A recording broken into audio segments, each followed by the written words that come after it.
Okay, identify the structures in the human female reproductive system, including various structures labeled there.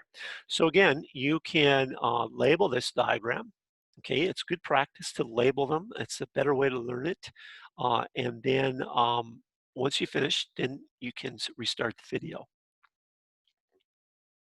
So here it goes. The story is here, starts here, because that is the gonad. Notice it's an undescended testicle, meaning that oogenesis, production of eggs, takes place at 37 degrees Celsius body temperature, unlike the spermatogenesis, which is less than. Okay, now eggs are going to get produced, they're going to get swept up in these little finger-like projections through currents. Okay, they're like little fingers with cilia. They will suck the egg in to the fallopian tube. Now, the fallopian tube goes by a number of terms, oviduct or fallopian tube, one or the other, okay? And the egg bobs on down and eventually gets to the uterus.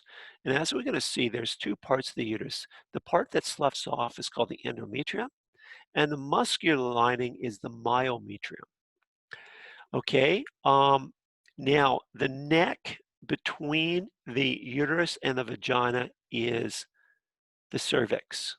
Okay, and that will become important when we look at birthing. Uh, okay, so then a vagina. Okay, now this is a muscular tube. Okay, it receives penis during sex, obviously, but it's also the birth canal. So those are the two functions. Okay, now the male has, as I said in the last lecture, urogenital tract.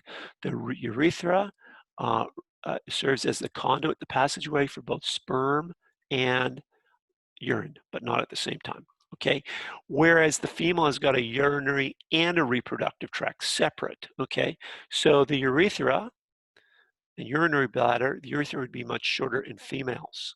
Okay, now what else do we have to cover? Okay, this part here from embryological, this is the most sensitive. So this is analogous to the glans penis, okay, the clitoris. And the outer and inner lips, okay, and vaginal orifice. This forms the visible portion, okay, which we collectively refer to as the vulva.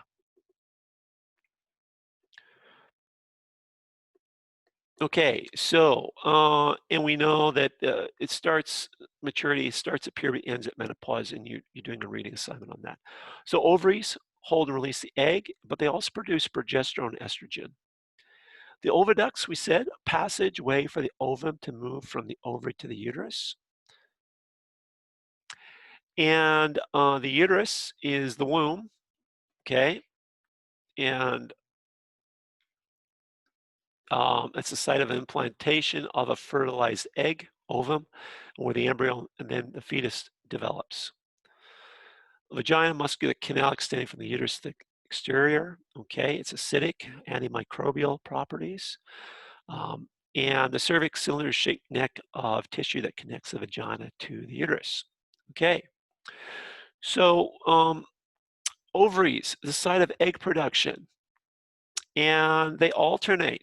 So one each month. So unlike males that are born with a infinite amount of capacity to produce sperm, 3 to 500 million sperm a day or something like that, females are born with 300 to 400,000 eggs. Okay, but only one of those eggs matures each month, and the ovaries alternate. January, February, March, April, left, right, left, right. Okay, they usually alternate unless you're taking fertility drugs.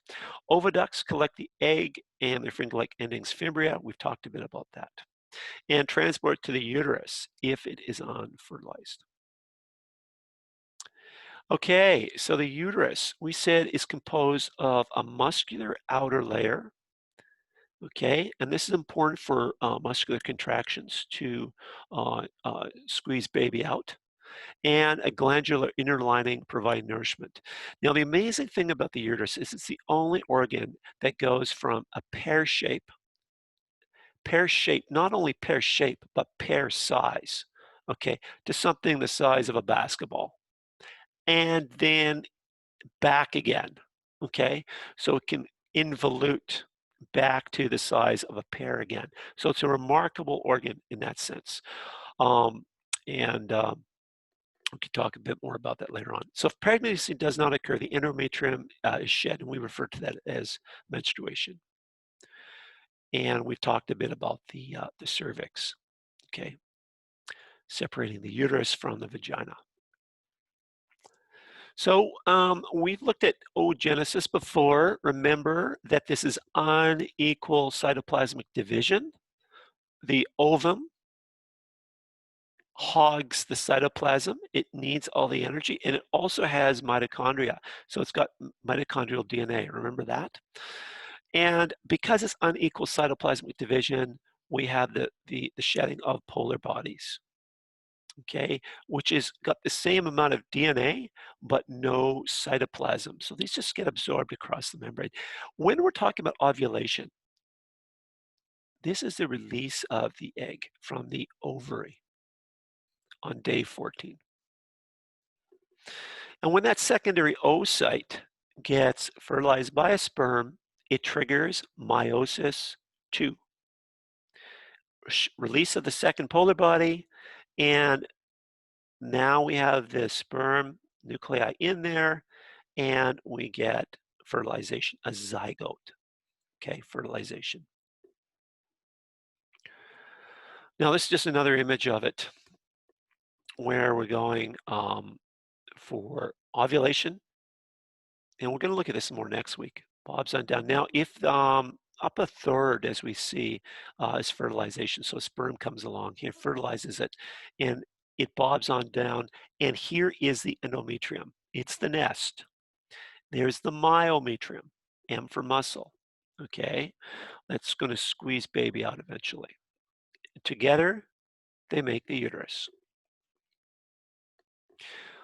Okay, now you can take a look here at a comparison of tissue between an ovary and a seminiferous tubule in a testicle, right? Okay, and notice here, all of these, what I'm circling, are follicles. Follicles have eggs inside of them, but this one is developing, and only one develops and eventually bubbles up, blisters up, and releases the egg on day 14. So only one develops. Whereas here, you can see the seminiferous tubule, and you can see all the sperm getting produced, okay? Right in the center, and then they get moved and stored in the epidermis where they mature and become motile. They can move. So comparing these two, sperm and egg, obviously one's small, one's big. One does not have mitochondria, the other one does. Uh, 300, 500 million sperm a day versus a finite number of eggs, we said. Sperm can move, eggs can't. And we talked about the acrosome head of the sperm, and we'll look more in the egg in depth next week. Okay, so we are done again. Watch the video and be able to do the labeling and identify those sections.